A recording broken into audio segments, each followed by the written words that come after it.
নমস্কাৰ মোৰ YouTube channel স্পনানিজ ব্লগলৈ আপোনালোক সকলোকে স্বাগতম জনাইছোঁ। আহক ডিফু চহৰ ফুৰি আহোঁ। অসমৰ মধ্যভাগত অৱস্থিত কাৰ্বি আংলং জিলা আৰু এই কাৰ্বি আংলং জিলাৰে এটি মহকুমা হ'ল ডিফু।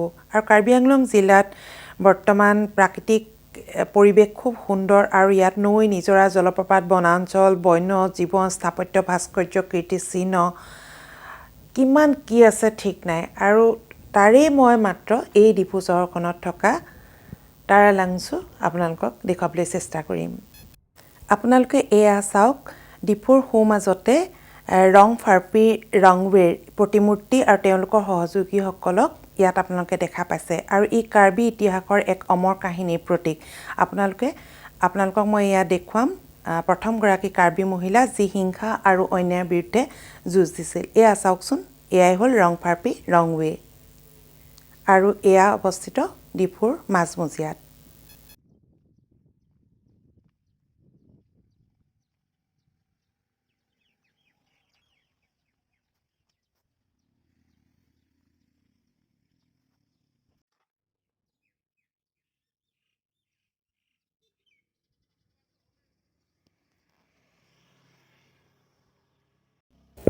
তাৰা লাংচুৰ বিষয়ে আমাৰ অনেকেই আমি একো নাজানো আৰু তাত আচৰিত হ'ব লগাও একো কথা নাই।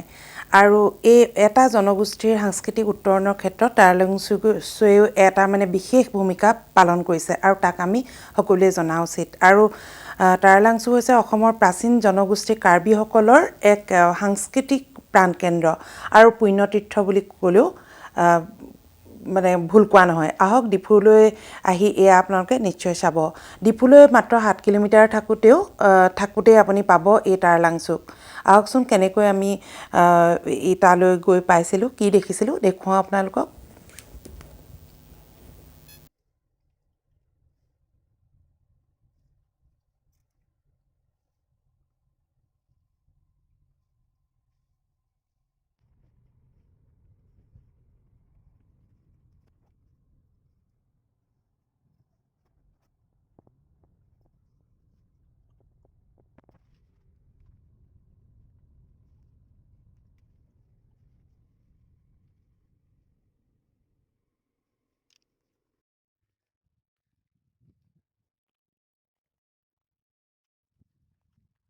তাৰা লাংচুৰ ইয়াতে আছে কাৰ্বি পিপলছ হল আৰু সৰু সৰু টিলাৰে সেউজীয়া তাৰা লাংচুৰ মুঠ মাটিকালি 1086 বিঘা। আৰু ইয়াত নিজৰ অশান্ত মনটোক শাঁত পেলাবলৈ আপোনালোকে ইয়ালৈ আহক, ইয়াত চাওক। আৰু ইয়ালৈ আহিবলৈ বহুত টকা পইচাৰ প্ৰয়োজন নাই। 150 টকা এই গেটখনত সোমালেই আপোনালোকে সেই সিমানটো টকা খৰচ কৰি আপুনি কাৰ্বিসকলৰ জনগোষ্ঠীৰ বিভিন্ন ক্ষেত্ৰখিনি দেখিবলৈ পাব।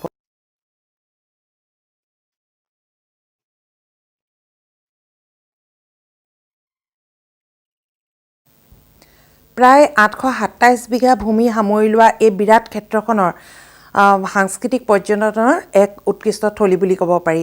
আৰু ওখ চাপৰ টিলাৰে আৱৰা এলেকাটোত স্মৃতি তোৰণ, পকী পথ, কাৰ্যালয়, আৱাসগৃহ, বাগিচা, পৰিদৰ্শন বঙলা, স্বাস্থ্য উপকেন্দ্ৰ, জুৰি, পুখুৰী, পানী যোগান আঁচনি, স্মৃতি উদ্যান, মঞ্চ, কেইবাটাও প্ৰতিমূৰ্তি, শিল্পগ্ৰাম, যাদুঘৰ, মেলা, প্ৰদৰ্শনীস্থলী, কেম্প থলী আদি গোটেইবিলাক আছে। আৰু তাৰ আন্তঃগাঁথনি সঁচাকৈয়ে ব্যতিক্ৰমী আৰু যি শৈল্পিক সজ্জাৰে আকৰ্ষণীয় কৰি তুলিছে।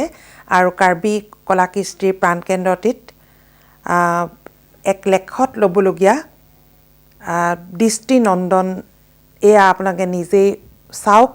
মই মাত্ৰ তাৰ সামান্য আভাসহে আপোনালোকক দেখুৱাবলৈ যত্ন কৰিছোঁ। আপোনালোক সকলোৱে আহক, ইয়াক চাওক।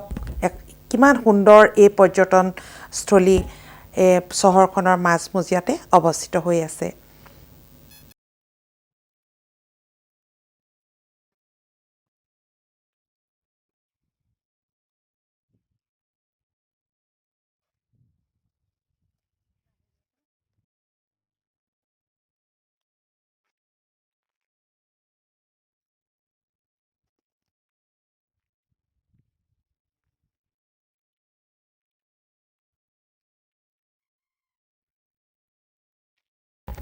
অসমৰ হৃদপিণ্ড বুলি অভিহিত এই কাৰ্বি আংলং জিলাৰ সদৰ ডিফুত উপস্থিত হ'বৰ বাবে সুচল যোগাযোগ আৰু ৰেল যোগ ব্যৱস্থাও আছে আৰু তাৰ নিকটৱৰ্তী বিমানবন্দৰ হৈছে মাত্ৰ 62 কিলোমিটাৰ আঁতৰৰ ডিমাপুৰ নাগালেণ্ড আৰু থকা খোৱাৰ বাবেও তাত উপযুক্ত চৰকাৰী আৱৰ্ত ভৱন ডিফু কহৰা এইবিলাক ঠাইত বিভিন্ন হোটেল আছে আৰু হোমষ্টে আদি আছে গতিকে আপোনালোকে সকলোৱে আহক ইয়াক উপভোগ কৰক ইয়াৰ বিনন্দীয়া প্ৰকৃতিৰ যি কাৰ্বি জনগোষ্ঠীৰ লোকসকল আছে তেওঁলোকৰ শান্ত নিৰিবিলি পৰিৱেশত আপুনিও এখন্তেক নিজকে বিলীন কৰি দিয়ক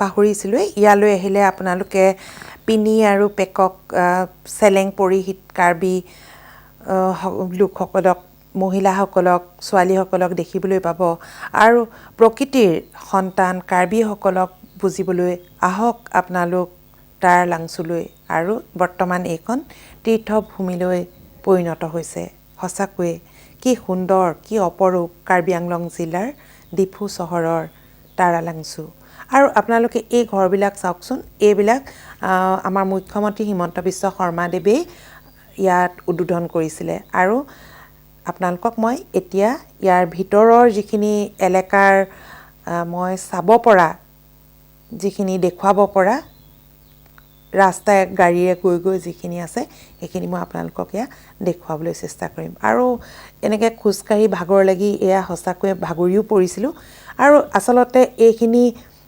একেদিনাই চাই শেষ কৰিব নোৱাৰি ইয়াত কি নাই সকলো আছে গোটেই ঠাইখিনি ঘূৰিবলৈ হ'লে আপোনালোকৰ দুদিন কমেই হ'ব ইয়াৰ প্ৰতিটো ক্ষেত্ৰ অধ্যয়ন কৰিবলৈ হ'লে গতিকে আহক আপোনালোকে আৰু এই সুন্দৰ ঠাইখন আপোনালোকেও চাই নিজৰ মনটো সুন্দৰ কৰি ৰাখক ধন্যবাদ